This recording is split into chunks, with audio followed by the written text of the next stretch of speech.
পয়লা April শিলচরে মনোনয়নপত্র দাখিল করবে তৃণমূল কংগ্রেস। 15টি ব্লকের কর্মকর্তাদের নিয়ে অনুষ্ঠিত হবে বিশাল মিছিল। আগামী পয়লা এপ্রিল সোমবার দলীয় প্রার্থী রাধেশ্যাম বিশ্বাসকে সঙ্গে নিয়ে শিলচর লোকসভা আসনে মনোনয়নপত্র জমা দেবে কাছাড় জেলা তৃণমূল কংগ্রেস। রবিবার দলীয় কার্যালয়ে আয়োজিত এক সাংবাদিক সম্মেলনে একথা জানালেন তৃণমূল নেত্রী সুস্মিতা দেব।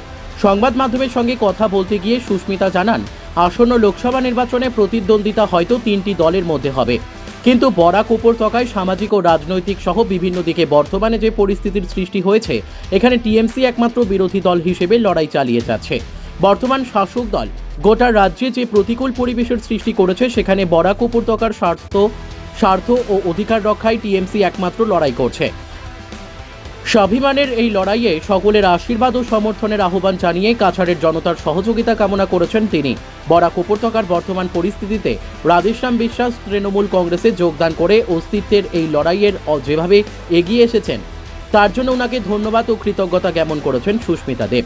তৃণমূল কংগ্রেসের সকল তারকারা শিলচরে দলের প্রচার অভিযানে অংশগ্রহণ করবেন। শুধু তাই নয়, টিএমসি সুপ্রিমো মমতা বন্দ্যোপাধ্যায় ও অভিষেক বন্দ্যোপাধ্যায়েরও শিলচরে আসার সম্ভাবনা রয়েছে। তবে এই নিয়ে দলের শীর্ষ নেতাদের সঙ্গে আলোচনা চলছে বলেও এদিন জানিয়েছেন সুস্মিতা দেব। সোমবার দলীয় প্রার্থী রাধেশ্যাম বিশ্বাসের সঙ্গে থাকবে আসাম তৃণমূল কংগ্রেসের সভাপতি Ripun Bora. Bureau report, Nababarta today. আমরা কালকে পয়লা এপ্রিল 12টা আর 3টার মধ্যে আমাদের মনোনয়নটা জমা দিব। আমি প্রত্যেকের কাছ থেকে সবার আশীর্বাদ সমর্থন চাইছি এবং এই লড়াইটা আমাদের স্বাভিমানের লড়াই।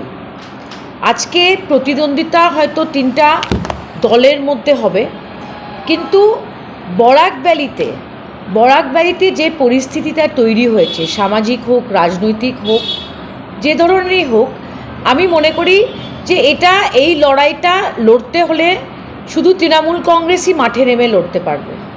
যে প্রতিকূল পরিস্থিতিটা ভারতীয় জনতা পার্টি আসাম রাজ্যতে তৈরি করেছে, প্রতিদ্বন্দ্বিতা করার মতো যদি কোনো দল থাকে সেটা তৃণমূল কংগ্রেস। আমি রাধেশ্যাম বিশ্বাস বাবুকে আমার অন্তরের অন্তঃস্থল থেকে ধন্যবাদ জানাচ্ছি যে উনি অল ইন্ডিয়া তৃণমূল কংগ্রেসে যোগদান করে এই লড়াইয়ে আমাদের সাথে হাত মিলিয়েছেন, কাঁধ মিলিয়েছেন। আমার বিশ্বাস যে কাছাড়ের জনতার কাছে আমরা অফিসিয়ালি মনোনয়ন দেওয়ার পরে প্রচারে নামব। বরাকের অধিকারের লড়াই, বরাকের স্বার্থের লড়াই যেটা তৃণমূল কংগ্রেস লড়তে চাইছে, সেই লড়াইয়ে কাছাড় জেলার জনসাধারণ এবং ভোটাররা আমাদের সামনে থাকবে, আমাদের পাশে থাকবে। আমাদের প্রত্যেকটা ব্লক থেকে 15টা ব্লক, তাপাং এবং বদরপুর টাউন কমিটির সহ সব কর্মীরা এই মনোনয়নের যে মিছিলটা হবে সেটাতে উপস্থিত থাকবে। আর আমার আহ্বান থাকলো কাছাড়বাসীর কাছে, শিলচরবাসীর কাছে, যে আপনারা আমাদের সঙ্গে যোগ দিন। আমার বিশ্বাস যে আমরা বিজেপির মতো সাম্প্রদায়িক শক্তি, বিজেপির মতো দল যারা লোকতন্ত্রতে বিশ্বাস করে না, বিজেপির মতো দল যেটা সংবিধানে বিশ্বাস করে না, এই দলের সঙ্গে আমরা লড়াই লড়ব আপনাদের সঙ্গে মিলে। প্রতিদ্বন্দ্বিতা হবে বিজেপির আর তৃণমূল কংগ্রেসের, এবং বিজেপির মনোনীত প্রার্থী মন্ত্রী পরিমল শুক্লবৈদ্যটা একবার না বারবার প্রমাণ হয়েছে। যখন বরাকবাসীর দরকার ছিল একটা আওয়াজের, যখন বরাকবাসীর দরকার ছিল একটা শক্তিশালী প্রতিনিধির, যে বরাকের সমস্যা নিয়ে, বরাকের জনসাধারণের সমস্যা নিয়ে কথা বলবে, তখন মাননীয় মন্ত্রী পরিমলবাবু নিশ্চুপ ছিলেন। বরাকের কোন ইস্যুটা নিয়ে পরিমলবাবু ফাইট করেছে আমরা কি দেখতে পেরেছি?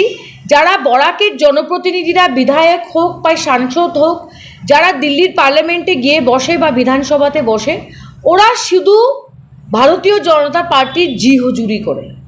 এছাড়া বরাকের কোনো সমস্যা নিয়ে ওরা কোনো রকমের কথা বলে না।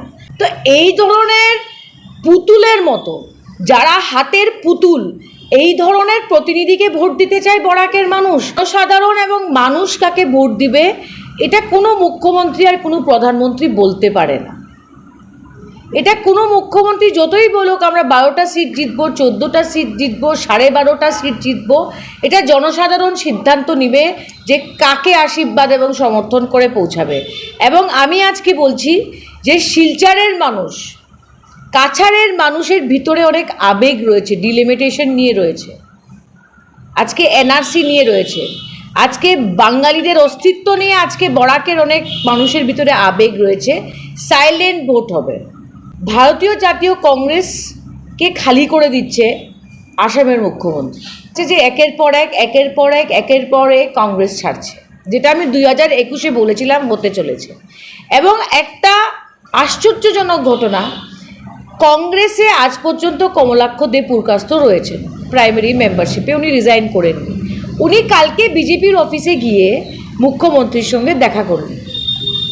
আজকে একটা ন্যাশনাল পার্টি, অনেকে বলে তৃণমূল কংগ্রেস ন্যাশনাল পার্টি না, ভারতীয় জাতীয় কংগ্রেস ন্যাশনাল পার্টি, একটা জাতীয় দলের এতটুক সৎসাহস নেই যে একটা এমএলএকে সাসপেন্ড করবে। কংগ্রেসের আজকে একটা সিটিং এমএলএ বিজেপির অফিসে যাচ্ছে আর বিজেপির অফিস থেকে বেরোয় এসে বাইট দিচ্ছে, কিন্তু কংগ্রেস দল ওকে সাসপেন্ড করার ক্ষমতা নেই। এটার কারণ কি, এটা তো আমি মানুষের উপরে ছাড়লাম যে আজকে সেই মেরুদণ্ডটা কই, যে পার্টি স্বাধীনতার লড়াই লড়লো, যে পার্টি স্বাধীনতার লড়াই লড়লো, আজকে একটা এমএলএকে সাসপেন্ড করার ওদের ক্ষমতা নেই। তো ওদের অবস্থানটা কি আসাম রাজ্যতে, এটা মানুষই বিচার করবে, আমি আর কিছু বলতে চাই না। কংগ্রেসের নেতাদের সাথে বিজেপির কি বোঝাপড়া হয়েছে আমি বলতে পারবো না, কিন্তু অত্যন্ত দুঃখিত, খারাপ লাগে, এত পুরানো একটা দল। আমি তো মনে করি যে এটা বলা অসম্ভব যে কারা কংগ্রেসে থাকবে। এখনও ইলেকশন আসামে শেষ হবে 7 মে, লাস্ট ফেজ ইলেকশন। কতজন কংগ্রেসে টিকে থাকবে এটা আমার পক্ষে বলা সম্ভব হবে না, কিন্তু যেটা আমি দেখছি ইন্ডিকেশন একদমই ভালো না। নমস্কার, শ্রদ্ধেয় আমার সম্মানিত নেত্রী এখানে আছেন, সুস্মিতা দেব মহাশয়া, আমার জেলা তৃণমূল কংগ্রেসের সভাপতি মহোদয়, অন্যান্য কর্মকর্তারা সবাই আছেন। এবং আমি এই শিলচর লোকসভা কেন্দ্র থেকে আগামীকালকে নমিনেশন সাবমিট করব। এখানে যারা শ্রদ্ধেয় ব্যক্তিবর্গ আছেন, যারা বিভিন্ন কাস্ট কমিউনিটির লোক আছেন, তাদের সবাইকে আমি প্রণাম জানাচ্ছি এবং আমাকে সহযোগিতা, সাহায্য এবং ভোট দিয়ে জয়যুক্ত করার জন্য আমি ওনাদেরকে নতমস্তকে আবেদন জানাচ্ছি। দেখুন, শিলচর সিটটা অত্যন্ত জরুরি একটা সিট।